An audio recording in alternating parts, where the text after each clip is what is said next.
今天为大家分享的书叫《思考快与慢》。这本书的作者丹尼尔·卡尼曼是2002年诺贝尔经济学奖得主，他开创了经济学的一个新分支——行为经济学。这本《思考快与慢》就是行为经济学的经典著作。什么是行为经济学？咱们放到后边慢慢说。我先和你说一个丹尼尔·卡尼曼更传奇的地方。他并不是一个经济学家，而是心理学家。你可能会觉得奇怪，为什么一个心理学家能拿诺贝尔经济学奖？这就是他的厉害之处了。他率先将心理学理论、心理学实验与经济学研究结合起来，解决了传统经济学中一个巨大的问题。你好，欢迎来到意林读书，每天一本好书，带你踏上思维与财富的双重升级之旅。传统的经济学大厦有一块地基是有问题的。当时经济学研究有一个基本的前提，叫理性人假设，就是假设在经济活动中，人们为了追求自己的利益最大化，都会做出理性的选择。当时经济学的所有推演都建立在理性人假设这个基础上。但是经济学家们发现，在现实世界，人们实际的行为方式和这个假设并不一致。书中就有一个例子，有一位经济学家邀请他的朋友玩一个抛硬币的游戏，赢了可以得到200块钱，但是输了要损失100块钱。如果咱们按照理性人假设分析一下，输赢的概率一样，输的钱少，赢的钱多，值得参与。但是那位经济学家的朋友却说他不会接受，因为他觉得获得200元的满足感无法抵消他损失100元的痛苦。你看，现实中我们考虑问题并不像经济学家想象的那样，完全从追求利益最大化出发。人类做选择的过程远比经济学家想象的复杂得多。前边的例子就说明，很多时候在人们心中，对风险的恐惧要比收益重得多。传统经济学的理性人假设是有缺陷的，以此推导人们的行为和决策，就有可能差之千里。由此，卡尼曼开创了经济学的一个新的分支——行为经济学，将心理学理论和经济分析结合起来，研究人们的行为、情感、心理等等，这些传统经济学关注不足的因素如何影响个人和群体的经济决策，进而影响经济组织和经济系统的运行。在这本书中，卡尼曼基于自己的多年研究，向我们展现了人类做判断和决策时，我们是如何思考的。这样与生俱来的思考方式会产生哪些缺陷？我们又能用什么方式弥补这些缺陷？这本书的重要意义在于它提出了思维偏误这个特性。它提醒我们，人脑有多么容易犯错误，而且犯的这些错误有什么共同的规律。这个知识对21世纪的人尤其重要，因为现在是人类历史上第一次有这么多人从事跟数字、跟理性决策有关的工作。你可以把这本书当作一本头脑的工作说明书和提升思维准确率的指南。第一部分，我们是怎样做判断和决策的？咱们先来说说我们是怎样做判断和决策的。这个答案其实就藏在这本书的书名里，思考快与慢。卡尼曼将人类的思考模式分成2个系统，系统1和系统2，我们也可以把它们叫做快系统和慢系统。你先想象这样一个场景，假设有一辆车迎面向你驶来，你第一反应是什么？是不是无意识就往旁边闪开？那我再换个问题，请你口算一下17乘以24等于多少？你是不是没法立马给我答案？这就是快慢2套系统在发挥作用。在你无意识就决定闪开时，我们调动的就是快系统，而你在算17乘以24的时候，需要调动的就是慢系统。快系统和慢系统各有擅长，看别人的表情，听别人的语气，看东西的远近，识别周围的危险，这都是快系统擅长的。但是像算数学题、逻辑题，找一个得体的措辞，比较2台手机哪个性能更好，这些就是慢系统擅长的。简单来说，快系统更倾向使用直觉判断，慢系统更倾向使用理性判断。每个人的思考过程其实都是快系统和慢系统合作的结果。这两个系统分工明确，它们的配合还有一个特点，就是快系统常常处于自动运行状态，而慢系统处于放松状态。只有当快系统遇到处理不了的问题的时候，才会找慢系统帮忙。比如刚才说的那个17×24的问题，快系统没法给出答案，这时候慢系统就会被激活。还有一种情况，慢系统也会被激活，就是当事情不符合直觉，违反了我们常识的时候。比如天不会下红雨，动物园的猩猩不会突然跑到大街上。这也就是卡尼曼所说的，直觉遇到麻烦，理性会出面解决。再比如，你开车从家到公司，那段路你已经走了很多次，你知道哪个路口有红绿灯，什么时候该停，哪个路口要拐弯打转向灯，你根本不用怎么想就能立马做出判断，这就是快系统在帮你做决策。但是有一天你要去另一家公司拜访客户，你之前从来没去过，到了一个陌生的路口，你往往就会有意识地把车速慢下来，再确认一下导航，认真看一下路牌上的信息，再做出判断。这时候就是慢系统在帮你做决策。那我们的大脑为什么要使用这样一套机制呢？既然慢系统更准确，为什么不把所有的问题都交给慢系统来处理，反而要多出一个不那么准确的快系统呢？这有两个原因，一个现实原因，还有一个人类进化留下的历史原因。现实的原因是，慢系统太占用我们的注意力了。你可以把我们的大脑想象成一台电脑，慢系统就是那种功能强大但是特别耗费内存的程序，一旦运行起来就不能运行其他的程序。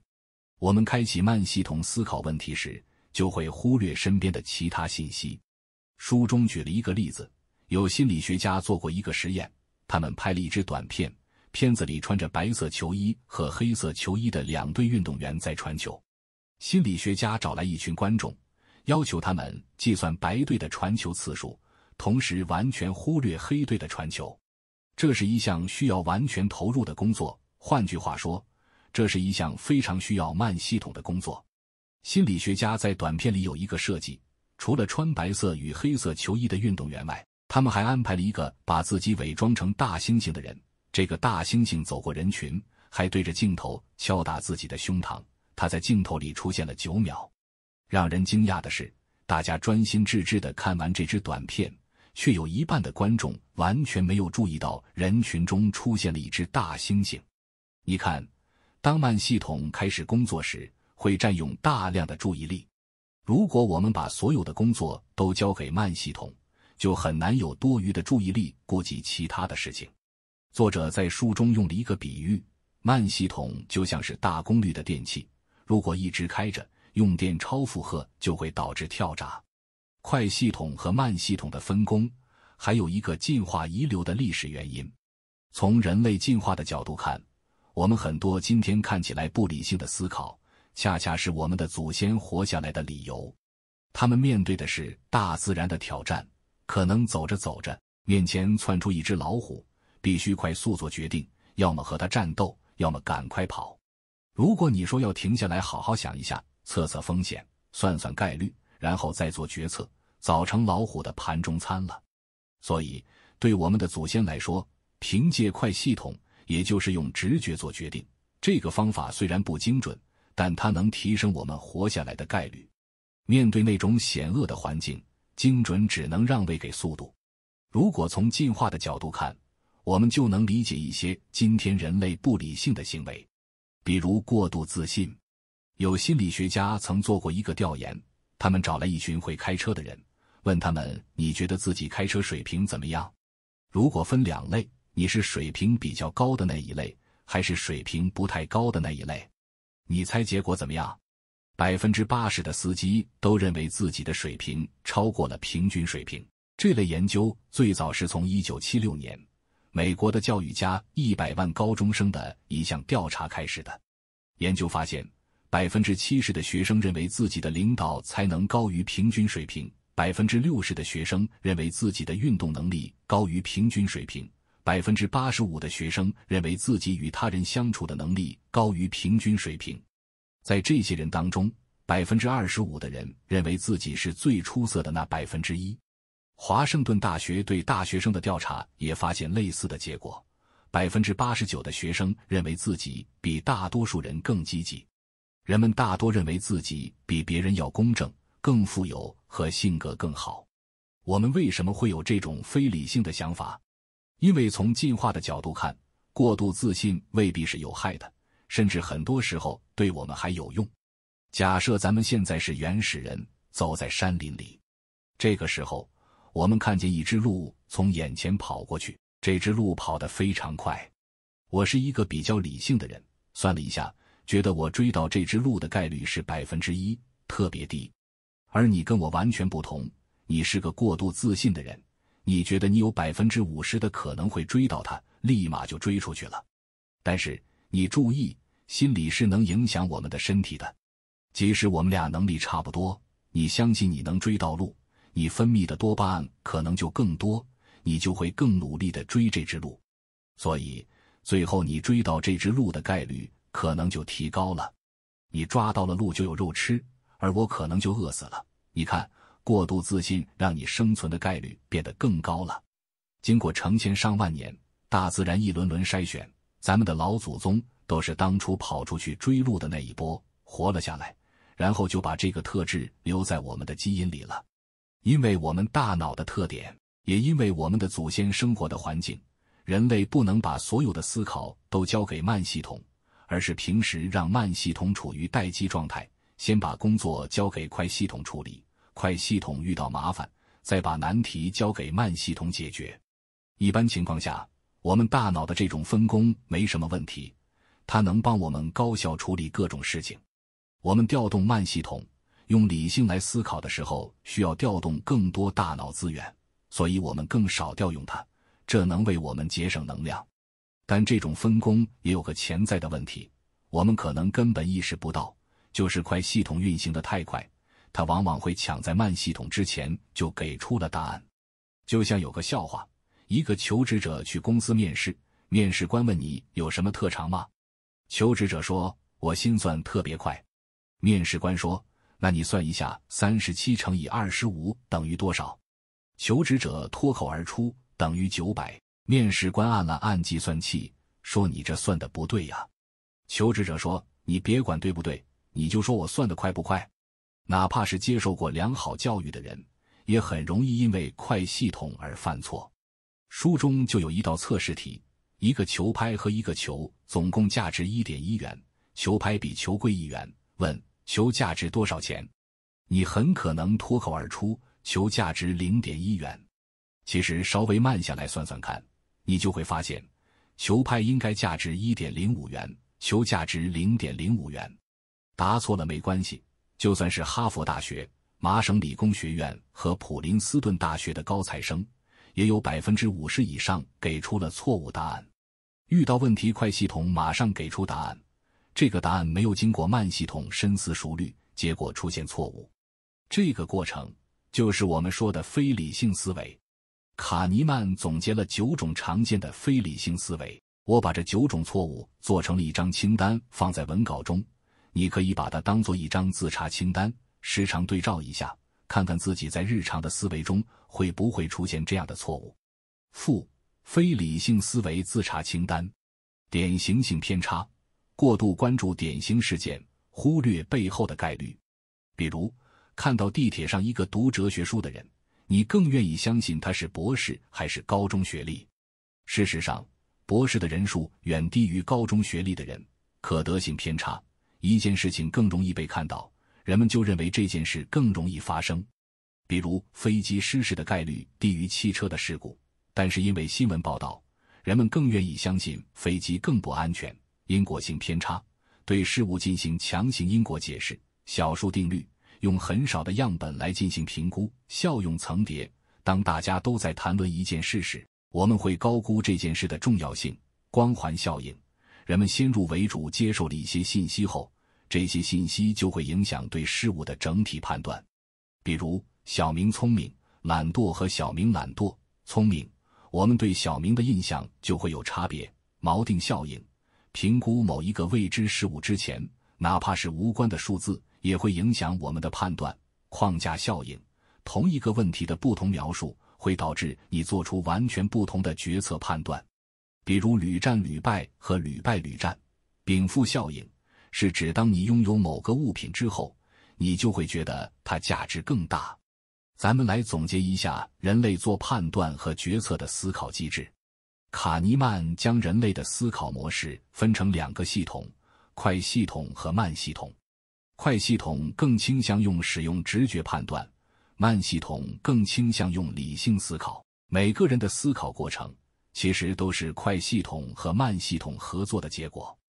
因为慢系统工作时会占用大量的注意力，而且早期人类的生存环境对速度的需求更高，我们进化出了一套特殊的思考机制，平时让慢系统处于待机状态，先把工作交给快系统处理，快系统遇到麻烦，再把难题交给慢系统解决。但是如果快系统运行得太快，遇到问题想在慢系统之前马上给出答案，这个答案没有经过慢系统深思熟虑，结果出现错误。这个过程就是我们说的非理性思维。卡尼曼在书中给了我们一个提醒，我们在审视自己时，往往更容易看到自己的慢系统。我们会认为自己头脑清醒，富有逻辑，擅长抉择，知道自己想要什么和该做什么。实际上，大多数时候都是快系统在主导我们的大脑。意识到这一点，其实你就已经比其他人清醒一些了。第二部分，我们来看看有什么方法能够提升我们思维的准确率。听完刚才这些内容，你可能会觉得有点灰心。我们大脑的运行机制，我们的进化，决定了我们思考时很容易出现非理性思维。难道我们只能接受这个现实吗？并不是。在这本书中，卡尼曼就分享了很多帮助我们思考的方法。接下来，我们来看看有什么方法能够提升我们思维的准确率。有研究人员做过一个实验，他们请大学生来做认知反应测试，问卷上的问题类似于：如果5台机器能在5分钟生产5个小零件，那么100台机器生产100个小零件需要多长时间？结果他们发现，如果问卷上的字体非常清晰，有 90% 的学生会至少答错一道题。如果问卷上的字用的是浅灰色的小字，需要仔细看才能看清，那么答错题的学生就降到了 35%。 卡尼曼借助这个例子告诉我们提升思维准确率的一条心法。前边咱们说到，非理性思维最主要的原因就是快系统迅速给出了一个错误的答案，这个又没有经过慢系统的深思熟虑。所以提升思维准确率的一个重要方式就是让慢系统醒过来。那么有哪些方式可以帮助我们唤醒自己大脑中的慢系统呢？卡尼曼在书中给出了很多方法，总结起来是2个方向：借助公式和借助他人。我们先来看怎样借助公式唤醒慢系统。我们常说好记性不如烂笔头，其实我们也可以说好脑子不如烂笔头。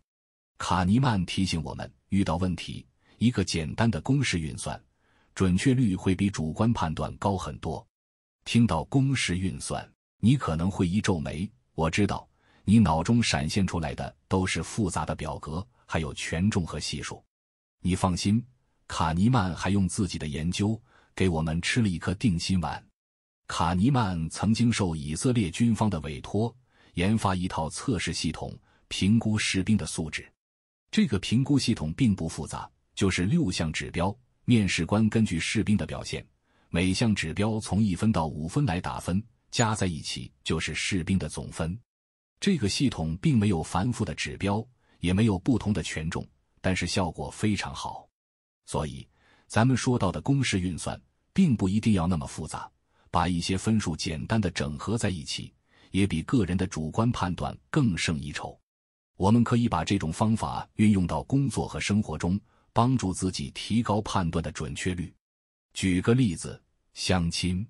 比如你手里有了20个人的资料，你想从中选择3个人见面，凭感觉去调不是最好的办法，你就可以为自己设计一个简单的评估系统。你先选择你认为最重要的几个因素，比如说长相、学历、性格这3项。之后针对每个人这3项的情况打分，加在一起就是总分。你选择总分前3名就可以了。说完了借助公式，我们再来看看怎么借助他人唤醒慢系统。前边咱们说到过，我们在审视自己时，往往更容易看到自己的慢系统。我们会认为自己头脑清醒，富有逻辑，擅长抉择，知道自己想要什么和该做什么。实际上，大多数时候都是快系统在主导我们的大脑。这可以说是当局者迷的心理学原理。就连卡尼曼自己也不可避免会出现高估自己的情况。很多年之前，卡尼曼在以色列国防军队服役的时候，准备给高中开设一个判断与决策的课程。他和别人一块设计课程大纲，编写教材。当时，卡尼曼召集了一批人，组成了一个教材编写小组。在编写过程中，有一天，卡尼曼突发奇想，说要不咱们预测一下这本教材用多长时间能完成。结果有人说1年半能完成，有人认为需要2年半，大多数人给的数值都在这个范围内。卡尼曼就问，别人编写类似的教材花了多久呢？小组中正好有一个人之前有过编写教材的经验，他说 40% 的编写组最后都放弃了，剩下 60% 完成的，最少的都用了7年，最多也有用了10年的。按这个统计，失败概率为 40%， 最少7年才是对这个项目合理的预测。但是组内成员都不理解，觉得编写教材没那么难，为什么一个简单的项目会用这么久？要知道那个时候他们只用了1年就定出详细的教学大纲，编写了教材几个章节，还在教室里上了几节示范课，一切都进展得特别顺利。他们觉得自己团队大约用2年时间就能完成一本书，结果怎么样呢？他们用了8年的时间才完成了教材编写。他们提前知道了一件事可能的后果，但是选择了忽略。最后，这本书因为编写的时间太长，教育部对这个项目的热情也逐渐消退了，这本书也从未投入使用。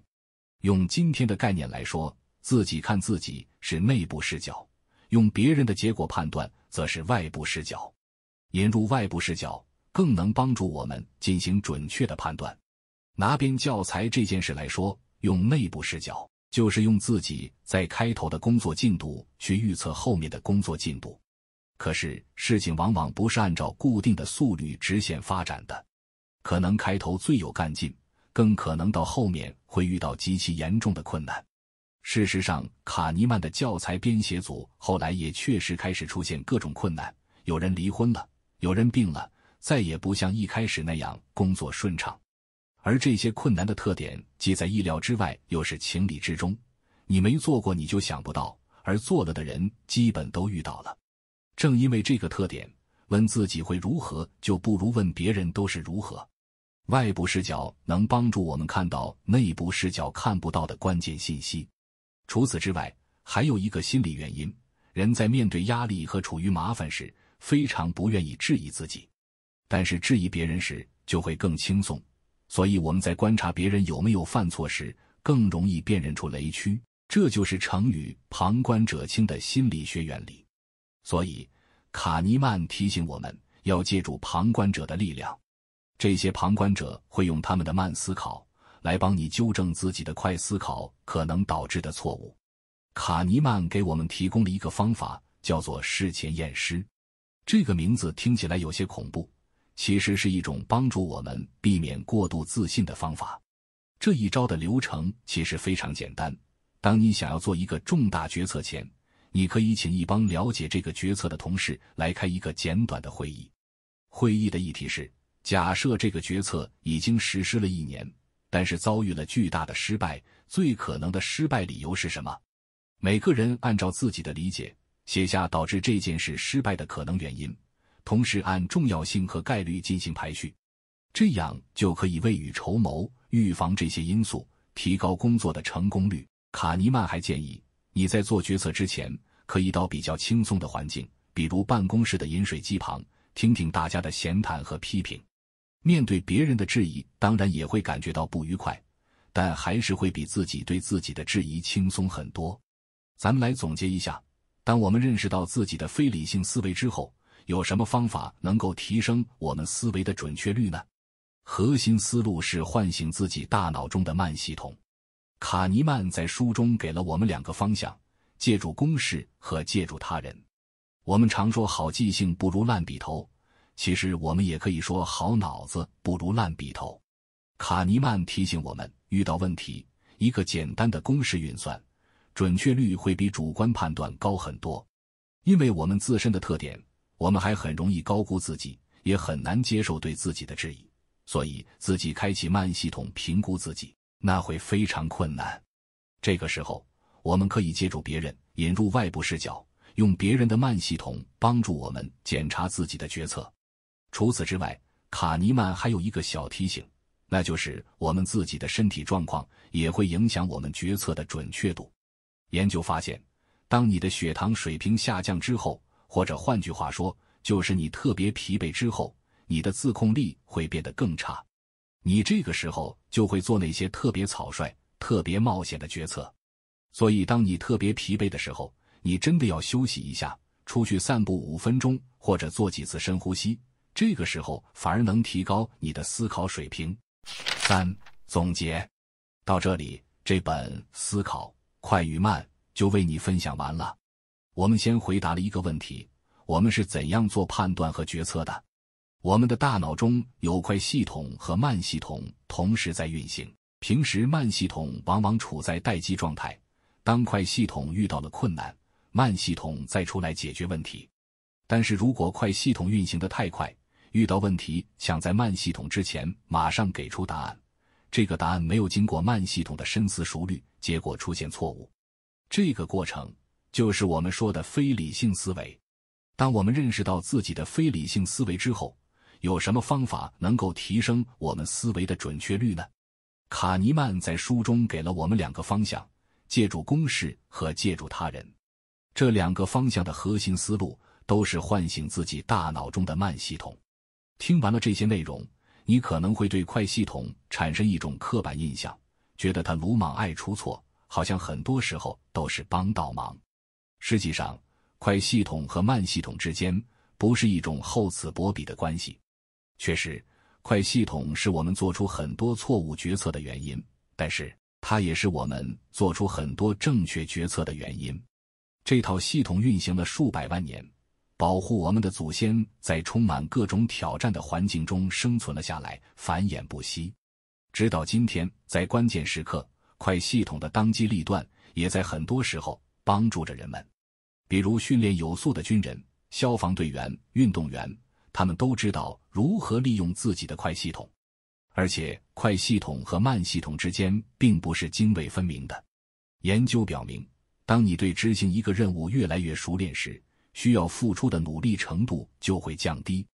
对大脑的研究也表明，与行动相关的活动模式会随着熟练程度的加强而变化，一些大脑区域将不再参与其中。换句话说，我们能够通过刻意练习，将原本是慢系统的工作变成快系统的工作，把那些需要调动大量注意力的任务变成自然而然的直觉和本能。这是学习和练习的意义，它在快系统和慢系统之间搭起了一座桥。所以最理想的状态是我们了解快系统，钻研慢系统，还要掌握一种统筹全局的方法，知道什么时候该相信快系统，什么时候该启动慢系统。在快慢思考之间游刃有余，得心应手，那才是第一流的智慧。好了，本期就到这里。如果您觉得我们的视频不错的话，欢迎点赞、订阅并转发给身边的朋友。也欢迎你在留言区给出你的分享。我们下一期再见。